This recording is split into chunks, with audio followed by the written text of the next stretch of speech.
বিসমিল্লাহির রহমানির রহিম। আসসালামু আলাইকুম everyone, welcome back to my channel Rozina Habib blogs. আশা করি আল্লাহর রহমতে সবাই ভালো আছেন। আলহামদুলিল্লাহ আমরাও ভালো আছি। নতুন একটি ফ্যামিলি ব্লগস দেখার জন্য সবাইকে স্বাগত জানাই। ইনশাল্লাহ ভালো লাগবে। তো ভিডিওটা শুরু করে দিচ্ছি দুপুরে রান্না থেকে। তো দুপুরবেলা মজার মজার রান্না করব আজকে। তো আজকে যে রান্নাগুলো করব দুটো রান্নাই আর কি হাতে মাখিয়ে রান্না করব। তো ডাল দিয়ে আলু দিয়ে রান্না করব, আর হচ্ছে বড় মাছ দিয়ে চচ্চড়ি রান্না করব আলু দিয়ে টমেটো দিয়ে। তো এই রান্নাগুলো কিন্তু অনেক মজার হয়, আপনারা এভাবে খেয়ে দেখবেন অনেক ভালো লাগবে। তো রেসিপি আকারে শেয়ার করব না, কারণ এই রেসিপিগুলো আমি আমার রোজি সিম্পল লাইফস্টাইল ব্লগসে শেয়ার করেছি, আর রেসিপি এখন ওখানে শেয়ার করি। তো সিম্পলের ভিতরে একটু দেখিয়ে দেয় আপনাদের। তো এখানে যে পেঁয়াজ নিলাম, আলু নিলাম, ডালটা তো ধুয়ে নিয়েছি। আর আমি সবসময় মুগ ডাল আর মসুর ডাল একসাথে মিশিয়ে খাই, কারণ মুগ ডালটা কিন্তু পেটের জন্য খুব উপকারী, খুব ভালো কাজ করে। আর হচ্ছে তো এই জন্যই মূলত মসুর ডাল আর মুগ ডাল মিলিয়ে নিই। 1 কেজি মসুর ডালের সাথে 250 গ্রাম মুগ ডাল নিয়ে নিই, এভাবে মিশিয়ে নিই। তো এই যে দেখুন, আপনাদের দেখাচ্ছি যে দিয়ে দিলাম হচ্ছে টমেটো, আপনারা তো দেখছেনই। তারপরে একটু কাঁচামরিচ বেশি করে দিব, ঝাল ঝাল করে রান্না করব, খেতে কিন্তু অনেক বেশি মজা হয়। এখানে আলু দিয়েছি, তো এখানে হলুদের গুঁড়ো দিলাম একটু, যেহেতু ডাল তরকারি তো বেশি ভালো লাগে না হলুদ দিলে আমার কাছে ডালের ভিতরে। আর এখানে যে লবণ দিয়ে দিলাম, দিয়ে দেবো আদা রসুন বাটা, তারপরে একটু একটু করে দিব, কারণ ডালের পরিমাণ অনুযায়ী কিছু দিতে হবে। তো এখানে যে তেল দিলাম, তা হলুদের গুঁড়ো দিয়েছি, মরিচের গুঁড়ো দিব না, এখানে সম্পূর্ণ কাঁচামরিচের উপর রান্না করব। লবণ, তারপর জিরা ধনার গুঁড়া দিয়ে দিব আধা চা চামচ, আর দিয়ে দিব হচ্ছে এই যে টমেটো দিয়ে দিয়েছি, সব কিছু মিলে আর কি হাতে মাখিয়ে বসিয়ে দিব। তো এভাবে রান্না করে দেখবেন, আর পানিটা কিন্তু কম দিব, তাহলে কিন্তু ভালো লাগে। ডালটা একটু আস্তে আস্তে থাকলে, তারপরে আলুগুলো একটু আস্তে আস্তে থাকলে কিন্তু বেশ মজা লাগে। আর চচ্চড়িতে কখনো আলু কিংবা ডাল একদম ভেঙে গেলে ভালো লাগে না, একটু শক্ত শক্ত দেখা যায় কিন্তু সিদ্ধ হয়ে যায়, এটাই ভালো লাগে। তো এই যে দিয়ে সামান্য একটু পানি দিয়ে, এরপরে এই যে মেলে দিয়ে সামান্য একটু পানি দিয়ে তারপরে ডাল চচ্চড়িটা রান্না করে নিব।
তো এখানে আবার নিয়ে নিয়েছি কড়াই। তো ওই যে আলু কুচি করে রেখেছিলাম, তো আলুটা নিয়ে নিলাম।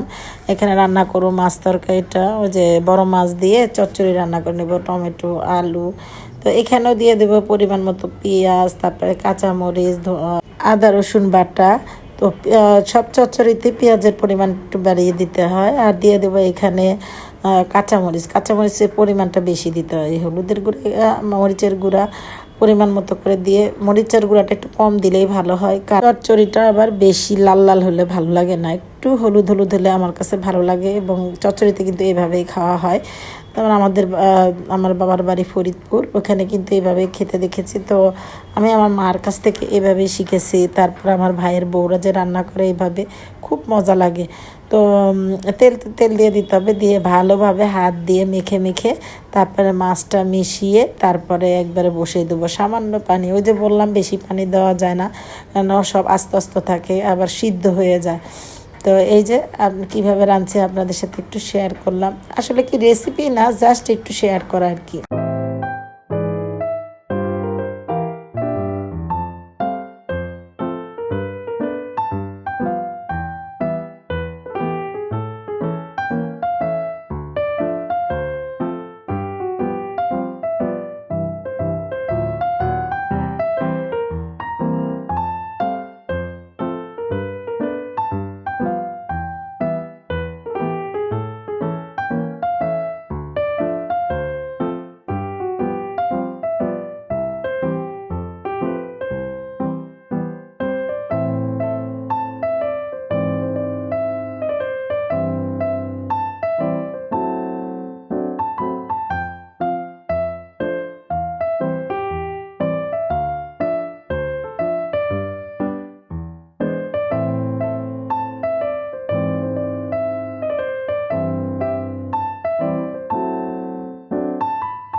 তো রান্না বাড়া শেষ, এখন আমরা খেতে বসে গেছি। তো সবাই মিলে খেয়ে নিচ্ছি। মজার তরকারি দিয়ে আজকে ভাত খাবো। দুটো আইটেমই হচ্ছে আমার খুব খুব খুব প্রিয়। চচ্চড়ি তরকারিটা কিন্তু আমার খুবই ভালো লাগে।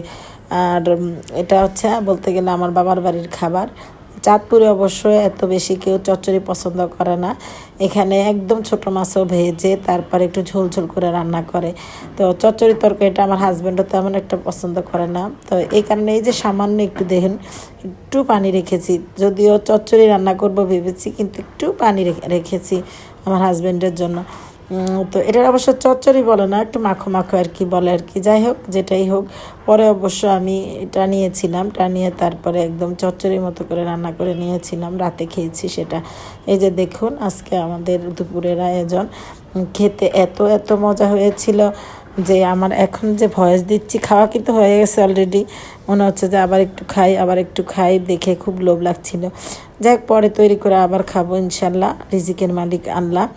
যাই হোক, যেটা শেয়ার করছি, তো খাওয়া দাওয়া করে আমরা একটু রেস্ট নিয়েছিলাম, তারপরে আমার হাজব্যান্ড সহ মিনা বাজার গিয়েছিলাম। এখানে চন্দ্রিমা বাজারে মিনা বাজার আছে, তো মিনা বাজারে গিয়েছিলাম আমরা শপিং করতে। মিনা বাজার ছাড়াও বাইরেও আমরা বাজার করেছি ছেলের, যে এখানে এসেছি তো বাজার শেষ হয়ে গিয়েছে, তো আমার হাজব্যান্ড এসেছে, তো আমি হাজব্যান্ড সহই আমার মেয়ে সহ গিয়েছি বাজারে, তো আপনাদের সাথে একটু শেয়ার করছি।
তো বাজার করা শেষ।